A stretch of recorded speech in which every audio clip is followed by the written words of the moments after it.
오늘 이 시간 잠시 어린 시절로 한번 돌아가 보시기 바랍니다. 어린 시절 초등학교 다니실 때 여름방학이 되면 이 곤충 채집과 식물 채집한 기억이 있을 겁니다. 이 시골 초등학교 숙제가 그랬어요. 방학 숙제 중에 곤충 채집을 해와라, 또 식물 채집을 해와라, 그런 숙제를 많이 냈는데, 이제 아이들이 방학이 되면 방학 때 내내 놀다가 이제 개학이 다가오면 온 동네 산으로 들러 매미채 들고 다니면서 그 숙제하러 다니는 그런 모습이 보여지곤 합니다. 저도 여름에 매미를 많이 잡으러 다녔습니다. 그런데 매미를 잡다 보면은 이 매미 나무에 매미 모양을 한 노란 껍데기가 붙어 있는 걸 볼 수가 있어요. 그죠? 제가 어릴 때 처음에 그게 뭔지를 몰랐습니다. 그래서 같이 간 동네 형한테 이게 뭐고? 이래 물으니까 그 형도 잘 몰라요. 매미 죽어서 썩었는갑지 그래요. 그래서 제가 그걸 떼가지고 와가지고, 이제 어릴 때 선생님은 또 집에 부모님 아닙니까? 그죠? 저희 아버님한테 여쭤봤어요. 그랬더니 이 매미가 원래 땅 속에 있다가 올라와가지고 이제 여기 껍질을 탁 벗고 넣으면 진짜 매미가 된다 그러는 거예요. 그래서 저는 그걸 채집을 했죠. 곤충 채집통에 딱 넣어가지고 그 채집한 곤충에 또 이름을 딱 적잖아요. 그죠? 거기에다가 저는 땅속 매미 그렇게 적어가지고 다른 곤충 채집한 거하고 학교 숙제로 냈어요. 그랬더니 선생님이 저를 부르시는 거예요. 잘했다고 칭찬하는갑다. 그런데 선생님이 한 대 팍 쥐어박으면서 너는 짜스가 어디서 썩은 매미를 담아왔노? 그러면서 꾸지람을 하시는 거예요. 그 선생님 아직도 제가 잊지 못하고 있습니다. 자, 여러분, 금선탈각이라는 말 혹시 아십니까? 금선탈각. 이 말은 여기서 선자는 매미 선자예요. 매미 선자. 금자는 쇠금자죠. 이 말은 매미가 아까 제가 말씀드린 그 매미 껍데기, 그 매미 껍데기에서 이제 나오는 그 순간을 금선탈각이라고 합니다. 매미가 그 껍질을 깨고 나올 때 아주 황금빛을 띄어요. 금빛을 띠고 나와서 이제 날개짓을 하면서 이제 날아오르게 됐죠. 그 금선탈각하는 사진을 한번 보여주시기 바랍니다. 저 껍질 안에서 저 매미가 나오는 모습입니다. 처음에 나오니까 금빛이죠, 그죠? 그래서 저 모습을 금선탈각이라고 하는데, 이제 평소 또 이 전쟁터에서 전쟁 용어로 이 말이 자주 쓰여집니다. 무슨 얘기냐면, 어떤 군사들이 위기에 빠졌을 때 위장 전술을 써가지고 그 위기 가운데서 벗어나는 그 상태, 그 상황을 금선탈각, 그렇게 얘기를 한다는 거죠. 이처럼 매미가 자기의 껍질을 벗고 나올 때 진짜 매미가 될 수 있어요. 그리고 그 두 날개로 힘차게 날개짓을 하면서 하늘로 비상할 수가 있고, 또 아름다운 울음소리를 내는 매미가 될 수 있다는 것입니다. 그런데 매미가 그 껍질을 깨뜨리지 못하고 벗어버리지 못하고 그 안에 머물러 있다면 진짜 매미가 아닌 거죠. 날 수도 없고 울 수도 없는 그런 상태로 매미의 생이 끝나고 만다는 것입니다. 이처럼 매미가 그 껍질을 벗고 나오는 것처럼 살아가면서 수시로 껍질을 벗는 동물이 있어요. 1년에도 한 두세 번 정도 껍질을 벗는 동물이 있습니다. 그 동물이 무엇일까요? 바로 뱀이라는 동물입니다. 이 뱀은요, 1년에 한 두세 번 허물을 벗는다고 합니다. 저 그림을 한번 보시기 바랍니다. 좀 징그럽지만 참으세요. 지금 저게 뱀이 허물을 벗는 모습이에요. 껍질을 벗고 나오는 모습입니다. 껍질을 벗고 난 뒤에 모습이 어떻게 됩니까? 산으로 들로 이렇게 다니다 보면 저런 뱀 허물, 뱀 껍질 보셨죠? 저거 뱀이 죽어서 썩은 게 아니라 허물을 벗어놓고 나간 거예요. 그렇다면 왜 뱀은 저렇게 1년에 자주 허물을 벗을까요? 이유가 뭘까요? 그렇죠.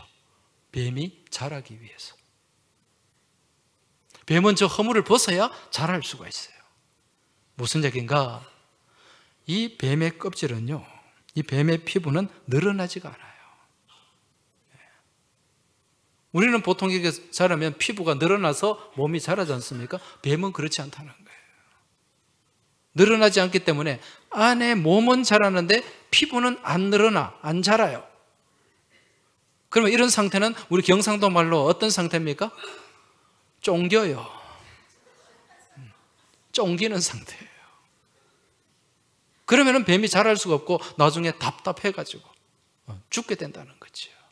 그래서 뱀은 그 껍데기, 그 허물을 벗고 나오는 것입니다. 그리고 뱀의 피부는요, 굉장히 더럽습니다. 여러분, 뱀 키우지 마세요. 요즘 보니까 뱀을 키우는 사람들이 있더라고요. 온갖 세균들이 거기 다 있습니다. 해충들이 거기 있어요.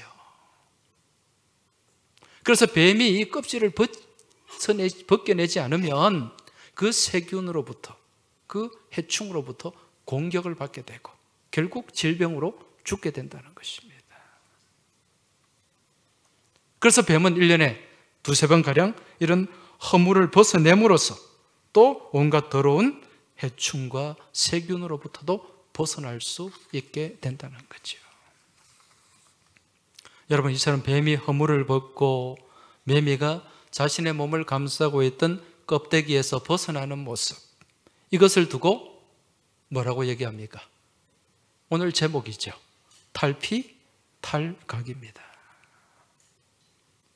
근데 우리는 이렇게 미물들이 살아가는, 우리가 미물이라고 생각하는 매미나 이 뱀을 통해서 아주 중요한 삶의 교훈을 우리가 배울 수가 있습니다.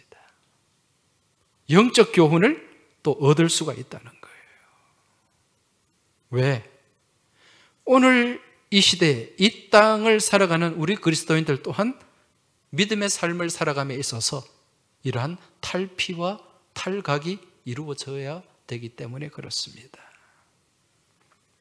여러분, 사람이 이 땅에 태어나서 이제 아이가 성장을 함에 있어서 가장 먼저 요청되는 게 있습니다. 그게 뭡니까? 아이가 성장하려면 물론 몸이 성장하는 것도 있겠지만은 진짜 성장하는 것은 이 정신적으로 성장하는 거죠. 그죠? 이러한 성장이 이루어지기 위해서는 자기를 깨뜨려야 돼요. 자기 안에 갇혀 있으면 안 된다는 것입니다.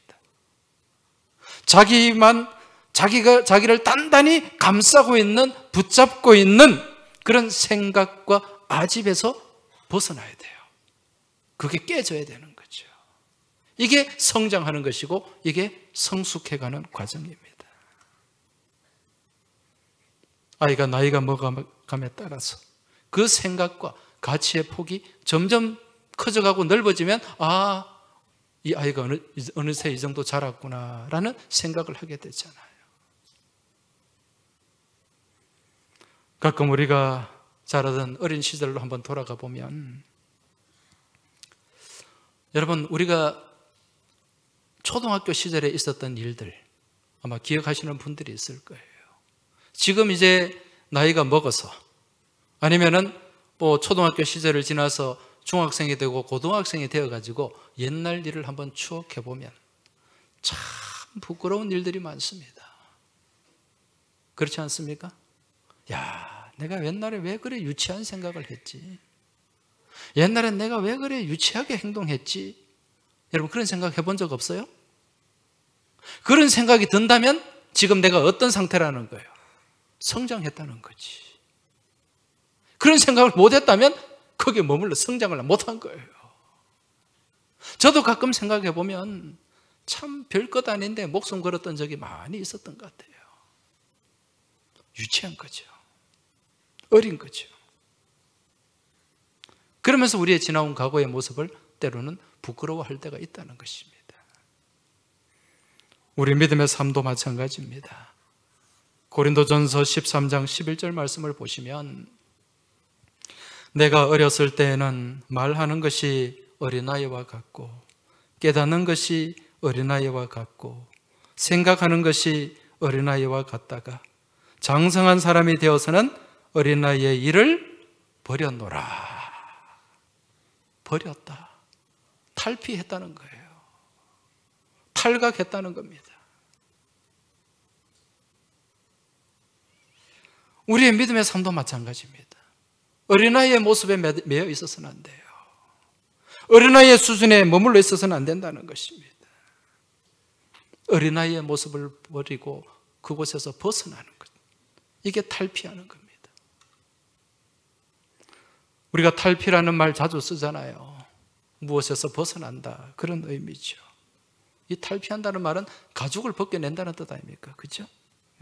껍질을 벗겨낸다는 뜻입니다. 우리가 신앙의 삶을 살아감에 있어서 반드시 탈피해야 되는 것이 있어요. 그런 탈피를 요청하는 말씀이 바로 오늘 본문의 말씀입니다. 22절 말씀 한번 보시기 바랍니다.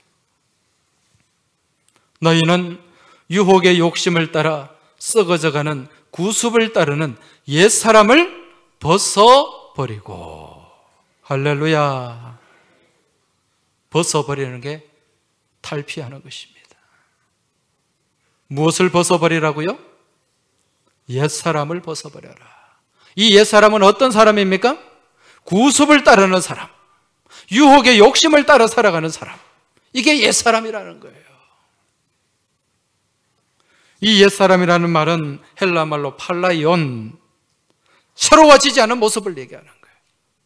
낡은 모습, 진부한 모습, 여기서 벗어나야 된다. 여러분, 신앙생활은요, 탈피하는 겁니다. 벗어나는 거예요. 어디서? 옛사람의 모습에서. 이게 신앙의 출발임을 깨달으시기 바랍니다. 옛사람의 모습을 그대로 안고 우리는 제대로 신앙생활을 할 수가 없어요. 그 모습을 벗어버려야 된다는 거죠. 그러한 옛사람의 모습은 바로 유혹의 욕심을 따라가는 삶이에요. 구습을 쫓는 삶을 얘기하고 있습니다. 여러분, 유혹의 욕심이라는 게 뭡니까? 우리를 속이는, 우리를 유혹하는 욕망을 얘기하는 것입니다. 이 유혹의 욕심이라는 말을 우리가 잘 이해를 하려면 우리가 가끔 백화점이나 쇼핑센터에 가서 자주 하는 행동, 충동 구매를 생각하면 됩니다. 여러분, 사람이 왜 충동 구매를 하게 될까요? 가끔 백화점이나 아니면 마트, 쇼핑센터에 가서 내가 뭘 이걸 사야지 생각하고 갔는데 와보면 장바구니가 어때요? 생각했던 것보다 훨씬 많아.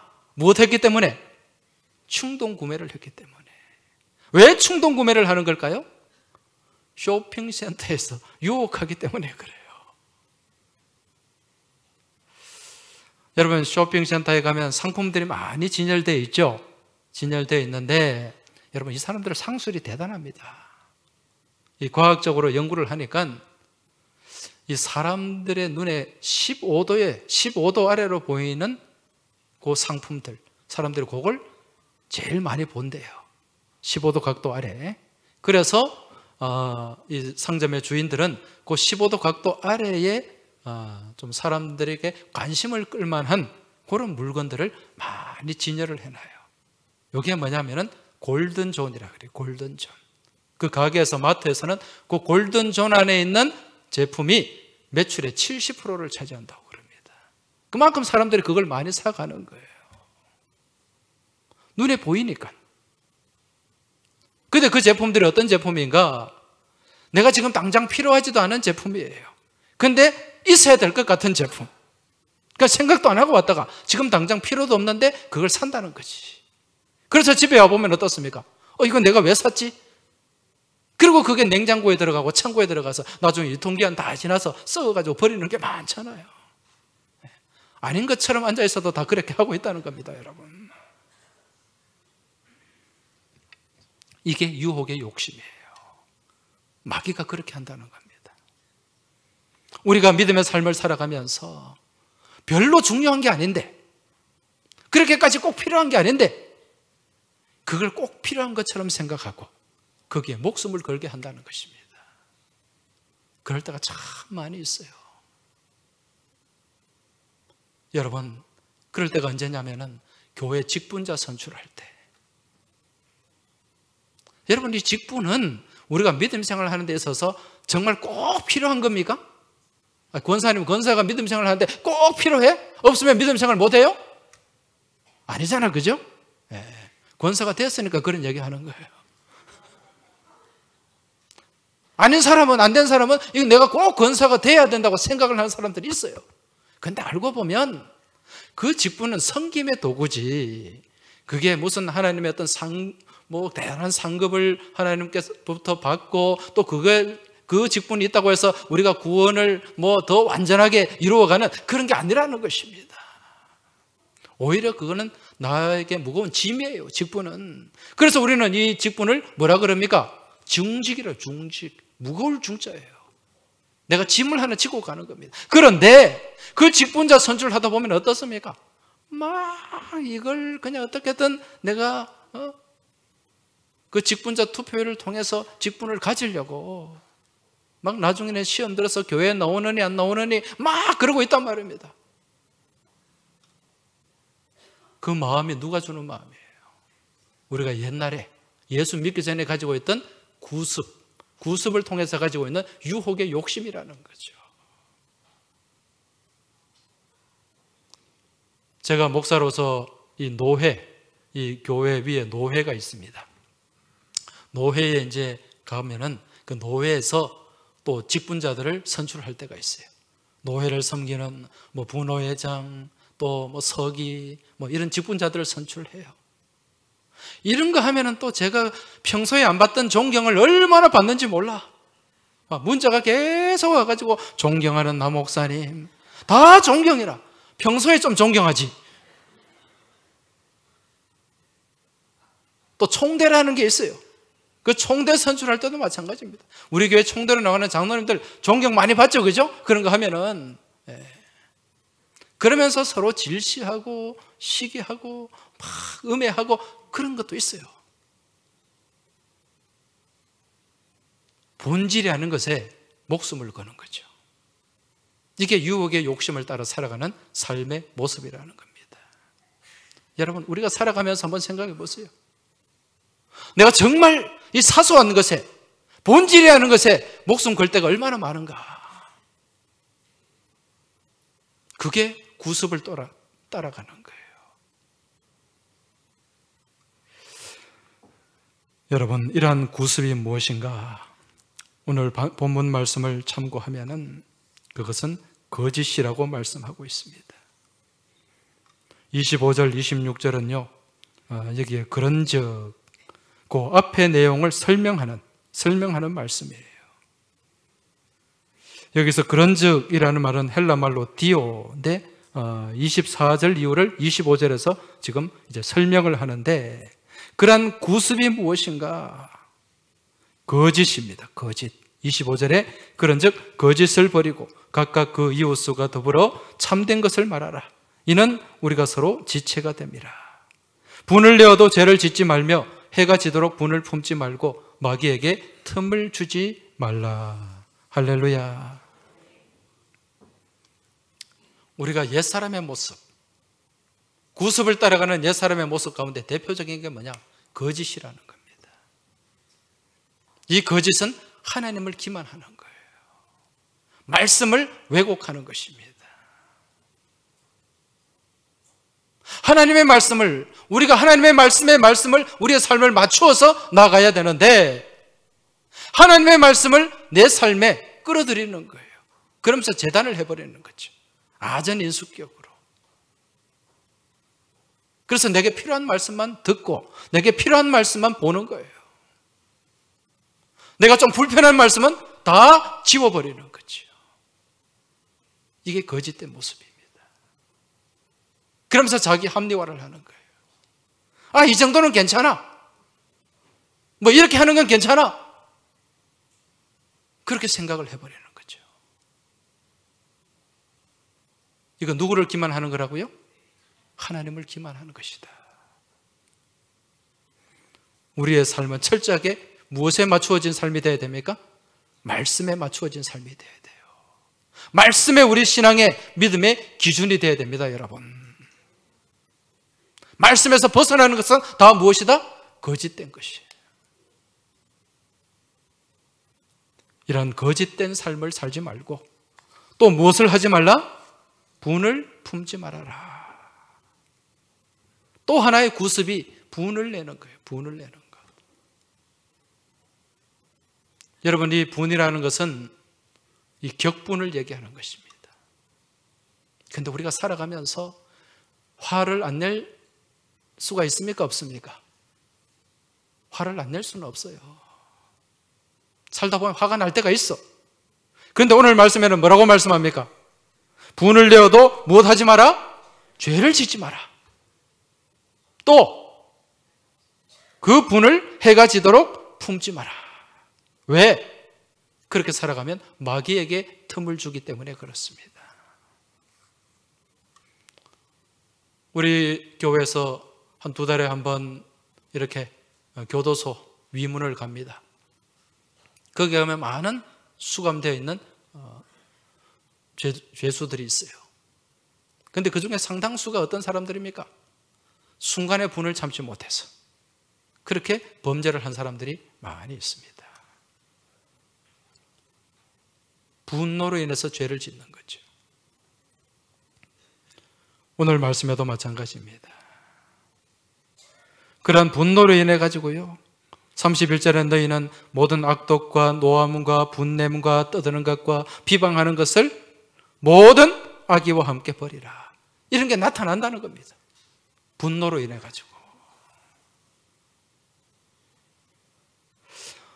여러분, 평소 화를 자주 내지 마시기 바랍니다. 이 화내는 것이요, 나를 병들게 합니다. 인제대학 백병원에 우종민 박사가 있습니다. 이분은 이 스트레스 전문가예요. 정신의학과인데 이분이 쓴 책 중에 마음력이라는 책이 있습니다. 마음의 힘. 여기에 대해서 화를 이렇게 설명을 하고 있어요. 이건 임상을 통해 다 검증된 내용입니다. 사람이 화를 자주 내고 스트레스를 많이 받으면 뇌에서 분비되는 호르몬이 있어요. 그 호르몬이 뭔가? 노르아드레날린이라는 호르몬입니다. 그런데 이 노르아드레날린, 이 호르몬은요, 굉장한 독 성분을 가지고 있습니다. 그 설명에 따르면 이게 독사의 독, 살모사의 독보다 조금 못 미치는 그런 독성을 가지고 있대요. 우리 몸을 파괴하는 거죠.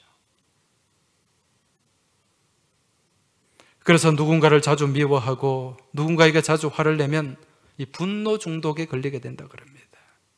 그래서 이 노르아드레날린은 우리 몸에 심장병, 고혈압, 동맥경화, 소화장애를 유발하고 결국 노화를 촉진하고 수명이 단축되게 돼요. 그러니까 이 분노가 누구를 죽이는 겁니까? 나를 죽이는 거죠. 또 화를 자주 내면은요, 뇌 세포가 위축이 된대요. 뇌 세포가. 그래서 화를 자주 내는 사람이 치매가 빨리 올 확률이 굉장히 높다는 것입니다. 우리 옆 사람에게 좀 말씀해 주시기 바랍니다. 화를 내지 맙시다. 화내지 말고 건강하게 오래 삽시다. 할렐루야. 이와는 반면에 화를 내지 않고 사랑하고 칭찬하고 또 누군가로부터 격려를 받으면 또 나오는 몸에 호르몬이 있어요. 그게 뭐냐? 베타 엔돌핀이라는 것입니다. 베타 엔돌핀. 여러분 엔돌핀은 좋은 거죠, 그죠? 그 중에 이 베타 엔돌핀은 면역력을 갖고 있대요. 면역력을. 그래서 우리 몸에 이 감기도 바이러스가 들어와서 감기가 걸리잖아요. 우리 몸을 이렇게 해치는 바이러스 뭐 이런 것들에 대한 저항력을 길러주는 거예요. 심지어는 암이나 에이즈 같은 그런 어려운 질병도 막아내는 그런 강한 저항력을 가지고 있다는 것입니다. 평소 즐거운 마음을 가지시기 바랍니다. 기쁜 마음을 가지시기 바랍니다. 사랑하고 칭찬하는 모습으로 살아가시길 바랍니다. 이게 우리 그리스도인의 삶의 모습이 되어야 된다는 거예요. 여러분, 또 하나 우리가 이 거짓과 분노라고 하는 악한 구습에 매이지 말아야 할 분명한 이유가 있습니다. 그게 무엇인가? 우리가 그런 구습에 매여서 살아가면 여러분 누구의 마음이 아프겠어요? 하나님 마음이 아픕니다. 오늘 본문 30절 보시기 바랍니다. 30절 같이 한번 읽어보겠습니다. 하나님의 성령을 근심하게 하지 말라. 그 안에서 너희가 구원의 날까지 인치심을 받았느니라. 할렐루야.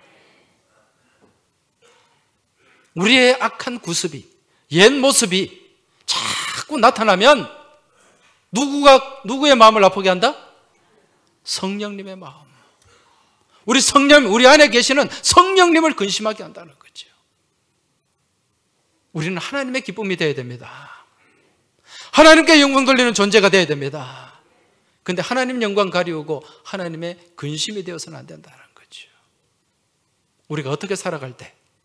구습에 매여서 살아갈 때, 옛사람의 모습을 깨뜨려 버리지 못하고 옛사람의 모습을 벗어버리지 못하고 그 안에 갇혀서 살아갈 때 성령의 기쁨이 아닌 성령의 근심거리가 되고 만다는 것입니다.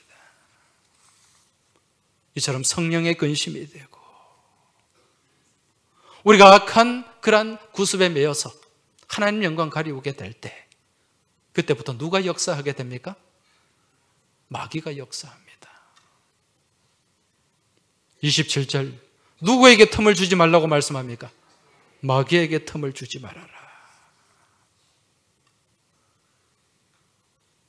마귀는요, 무엇을 타고 옵니까?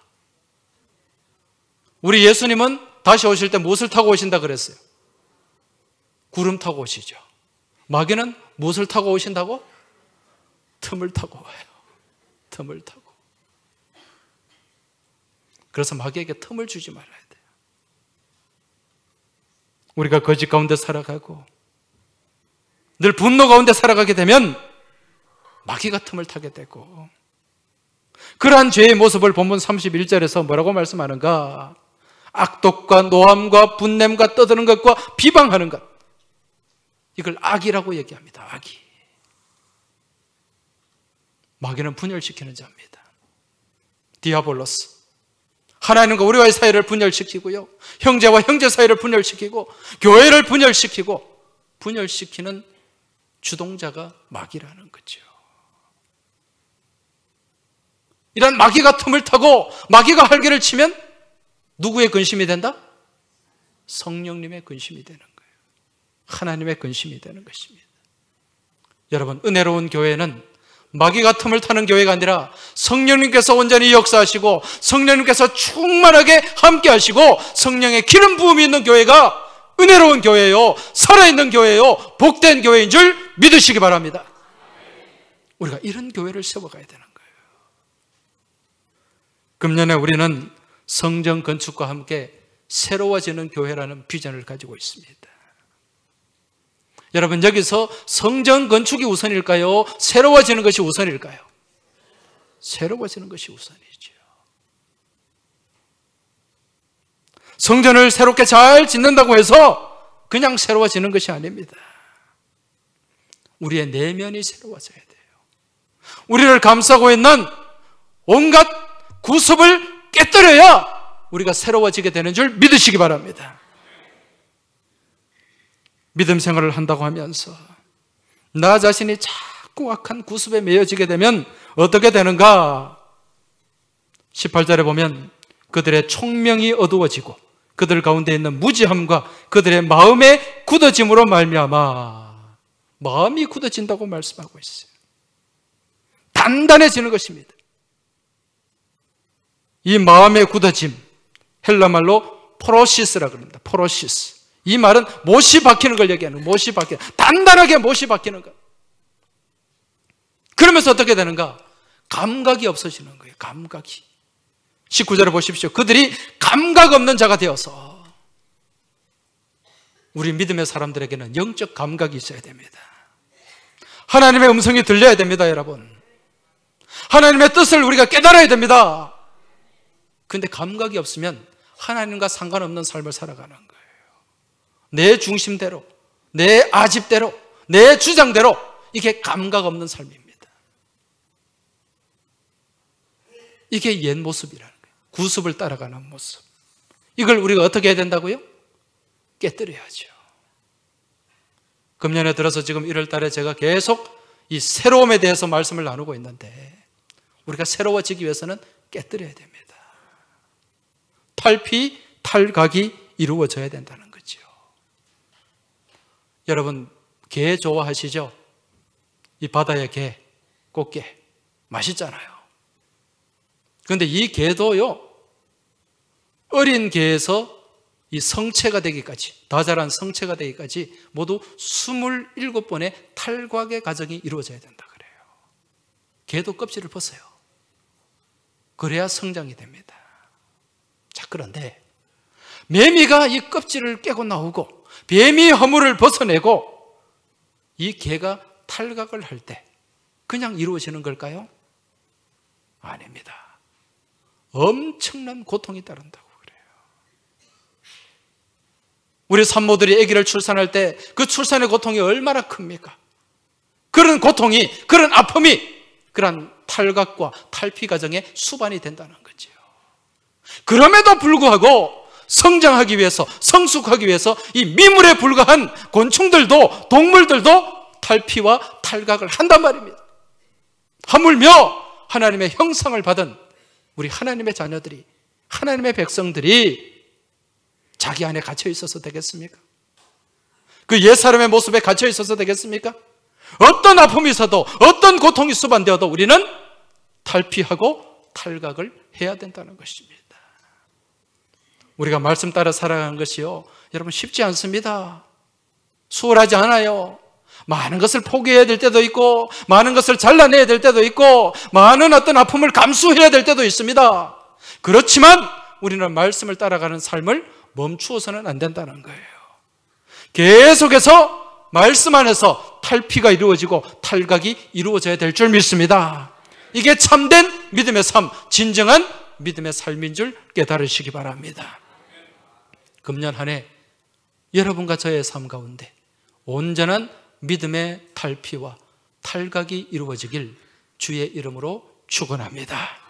그래서 우리 교회가 성전 건축과 함께 진짜 제대로 새로워지는 교회, 복된 교회, 우리 하나님께 영광 돌리는 교회가 될 수 있기를 주의 이름으로 축원합니다. 기도드리겠습니다. 하나님 아버지 감사합니다. 저희가 하나님을 믿는다고 하면서도 자꾸 저희들의 옛 모습에 갇혀서, 저희들의 아집에 갇혀서 그것을 탈피하지 못하고 탈각하지 못하고 우리 성령의 근심이 된 적이 한두 번이 아님을 이 시간 고백합니다.